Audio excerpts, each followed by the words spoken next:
Nazirchka, bilasizmi, 30 dan jinday oshib qolsangiz, katta xotinga chiqarib qo'yishadi. Aslida 30 dan oshganlar hayotni endi boshlayotgan bo'ladi. 10 gulimizdan bir gulimiz endi ochildi. Kofta yubkalar kiyish mumkin emas deyshadi.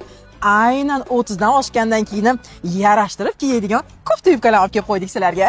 Aynan muslimalarimiz kiysa bo'ladigan kofta yubkalar Turkiyaning Beyzas brendidan.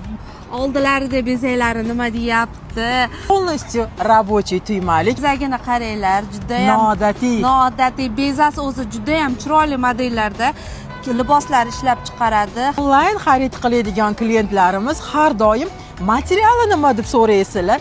Ko'pra materialdan shunaqa bejirim tikilgan liboslar. Aytgancha razmerlarini aytib o'tmayapman. Razmerlari 38 dan 44 gacha. Ro'mollarimizni ham Dubai House'dan xarid qilishingiz mumkin. Dastavka uchun O'zbekiston bo'ylab quyidagi raqamlarga qo'ng'iroq qiling. Gullar shahri Namanganimda istiqomat qilsangiz, do'konimizga tashrif buyuring. Dubai House'ga obuna bo'lishni unutmang.